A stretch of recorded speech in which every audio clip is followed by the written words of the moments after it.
गारादा उड़ौले बाड़ू रानी। देख तोहार गिरल हई जा जा जा।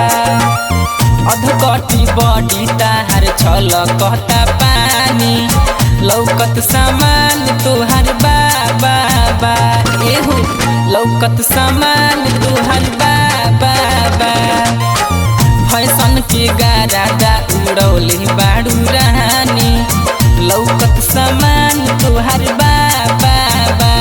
एहो लौकत सामान तोहार बाबा बा। चीज के वजन झड़ फाड़ जो खाता। एहो चीज के वजन झड़ फाड़ जो खाता। रानी कौन विटामिन देलू फल में सेवा बड़े बड़ हो खाता। रानी कौन विटामिन देलू फल में सेवा बड़े बड़ हो खाता। सेवा बड़े बड़ हो खाता। सेवा बड़े बड़ हो खाता। सेवा बड़े बड़ हो खाता। GSM recording studio Delhi.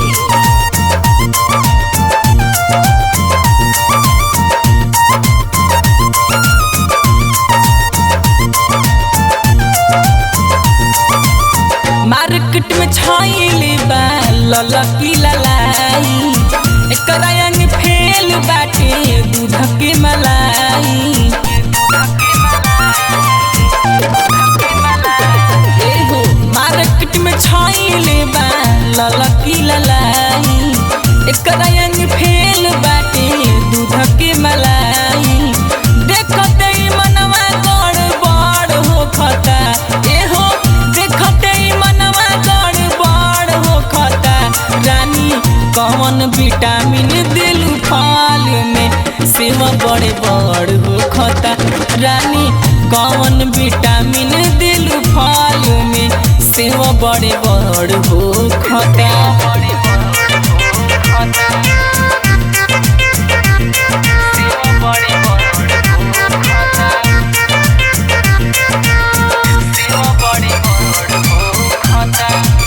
GSM recording studio Delhi.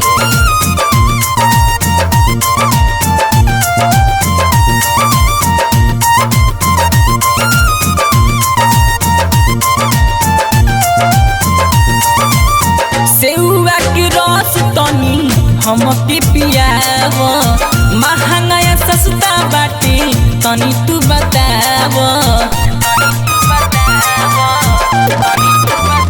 सुना सेउआ के रस तनी हमके पियाव। महंगा या सस्ता भाव तू बताव। दाम ई सामान के चढ़ बढ़ हो खाता। एहो दाम ई सामान के चढ़ बढ़ हो खाता। रानी कौन विटामिन दिलू फल में सेवा बड़े बड़ हो खाता। रानी कौन विटामिन दिलू फल में सेवा बड़े बड़ हो खाता।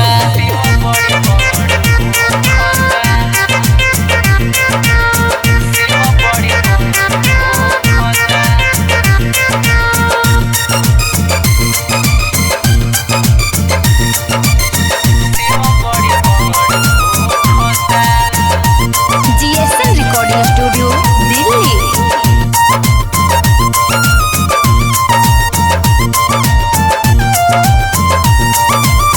यूपिया बिहार में तोहार चर्चा तो बाटी।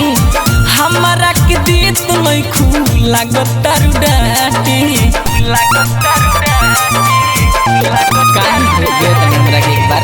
यूपिया बिहार में तोहार चर्चा तो बाटी। हमारा के बाट तो लइखू लागत तारू डाटी।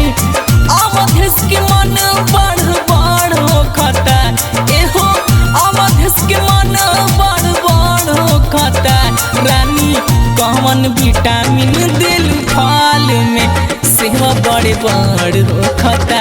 रानी कौन विटामिन दिलू फल में सेवा बड़े बड़ हो खाता।